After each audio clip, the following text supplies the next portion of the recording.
네, 안녕하세요. 주식은 역시 기리기리세 기리십니다. 안녕하세요, 기리분들. 자, 매일매일 주린이를 위한 5분 시황 정리. 오늘은 2021년 7월 20일 화요일입니다. 바로 확인하도록 할게요. 같이 공부하시죠. Let's get it!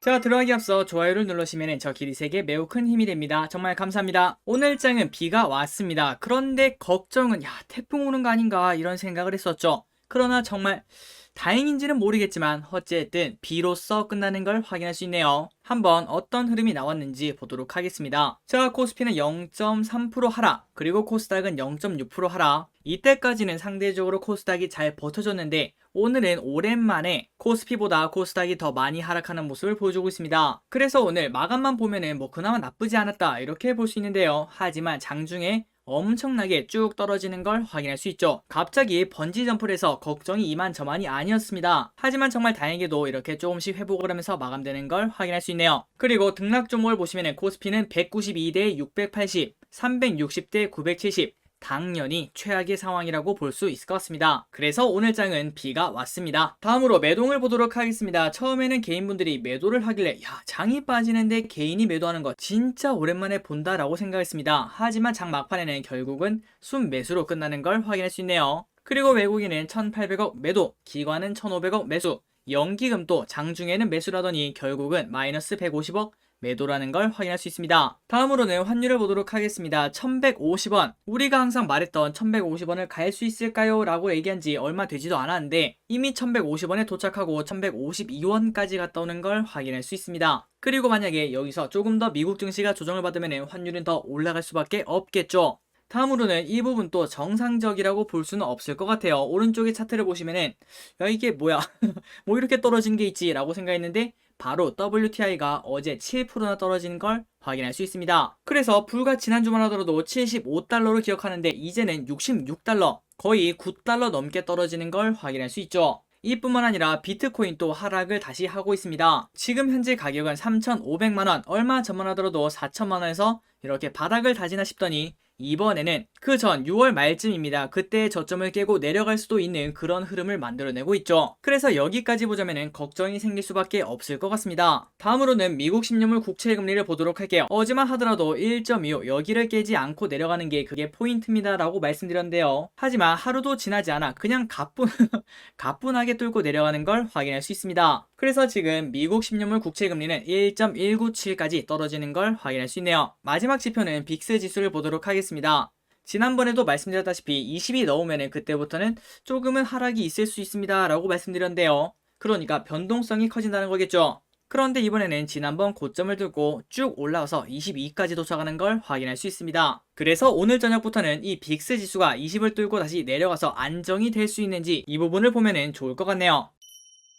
오늘 개인 외국인 기관이 무엇을 쇼핑했는지 바로 보도록 하겠습니다. 삼성전자, 레버리지, 에코프로비엠, SK하이닉스, HMM, 포스코, 금호석유, 타이거 글로벌 리튬, 네이버, 포스코케미칼 신한지주를 매수하고 있습니다. 그리고 여기 보시면은 포스코케미칼 마이너스 5.5%, HMM 마이너스 3.5%, 에코프로비엠 마이너스 7% 이런 식으로 낙폭이 큰 거를 줍줍하는 걸 확인할 수 있네요. 그 반면 개인분들이 많이 매도를 한 거는 셀트리온, LG전자, 진원생명과 이렇게 세 개 순으로 매도를 많이 했다고 합니다. 다음으로는 외국인이 오늘 무엇을 샀는지 보도록 할게요. LG전자, 셀트리온, 진원생명과 셀트리온 헬스케어, 카카오, CS윈드, SKIT, 넷마블, SK텔레콤, 삼성전자우, 현대위아 항상 보이는 그런 것들을 계속 지속적으로 매수하는 걸 확인할 수 있습니다. 마지막으로 기관은 무엇을 샀는가? 셀트리온. 오늘 셀트리온을 기관이 정말 사랑하는 걸 확인할 수 있네요. 그리고 현대위아, 기아, CS윈드, FNF, 고려아연, SK하이닉스, DB하이텍, 넷마블, 펄어비스, 한정기술을 매수했습니다. 그래서 오늘 외국인과 기관이 같이 매수한 게 뭐가 있는가?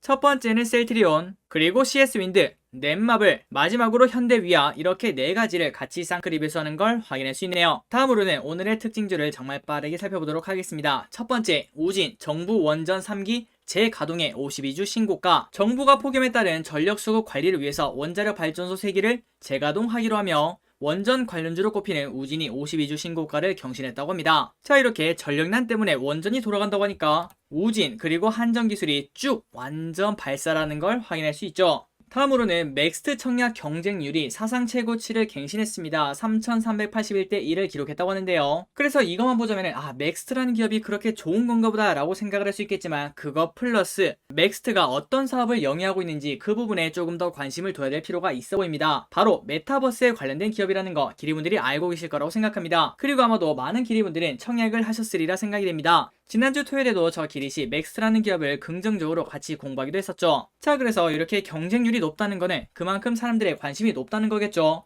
그 말을 다시 말하자면 메타버스에 대해서 관심이 높다는 증거가 될 수 있을 것 같습니다. 이러한 뉴스가 나오니까 메타버스 세계가 성큼, 자이언트 스텝 알체라 10% 급등, 이런 흐름이 나오는 걸 확인할 수 있죠. 자, 지금까지도 많이 올랐지만 오늘 같은 경우에는 완벽하게 발사를 하는 걸 확인할 수 있습니다. 물론 윗꼬리는 조금 달긴 했지만 어쨌든 사람들의 메타버스의 관심도가 되게 높다라는 걸 확인할 수 있죠. 다음입니다. 셀트리온, 오늘 같은 장에도 3.8% 상승이면 급등이라고 볼 수 있을 것 같습니다. 그 이유가 무엇인가? 코로나 치료제 레키로나, 인리 승인의 강세, 그러니까 코로나19 항체 치료제인 레키로나가 인도네시아 정부의 긴급 사용 승인 발표가 강세를 이끈 것으로 분석된다고 합니다.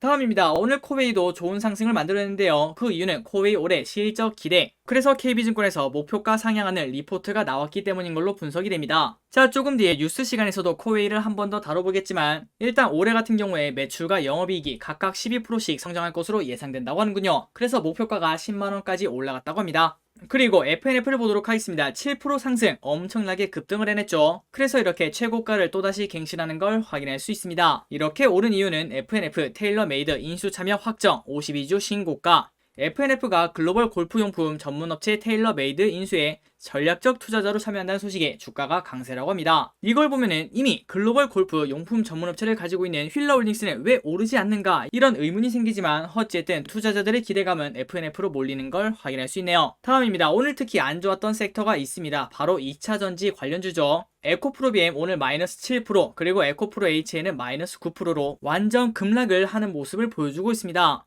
그리고 이렇게 에코프로비엠 같은 경우에는 전날 상승했던 거래량보다 더 많은 거래량이 실리면서 장대 음봉이 발생했기 때문에 일단 지금부터는 이 차트만 보자면 투자 심리가 조금은 나빠져서 차익 실현 물량이 나올 것으로 예상이 될 것 같습니다. 물론 이거는 단편적인 시각이라는 거 알고 계시죠? 다음입니다. 펄어비스, 오늘 또 강세를 나타냈습니다. 그 이유가 무엇인가? 붉은 사막 기대감이 크다고 하네요. 자, 펄어비스의 검은 사막 모바일 등 중국 출시 기대감 때문에 이렇게 주가는 한 번 더 급등을 했고요. 그리고 붉은 사막의 출시는 조금 지연될 가능성이 있긴 하지만 어쨌든 기대감이 크다고 합니다. 그래서 신한금융투자는 10만원으로 목표가를 상향 조정했다고 하네요. 마지막입니다. 오늘같이 장이 안 좋았는데 삼성전자는 보합으로 마무리가 되었고요. 그리고 SK하이닉스는 마이너스 0.4%, 그러니까 약보합이라고 볼 수 있겠죠. 그나마 다행이라고 볼 수 있겠지만 아직까지는 빠르게 상승하는 기대감을 찾기에는 조금은 무리가 있어 보입니다. 자, 여기까지 시황 정리가 끝났습니다. 오늘 또 같이 공부해주셔서 진심으로 감사드리고 뉴스는 6시 반에 업로드 됩니다. 지금까지 기리셨습니다. 빠이요.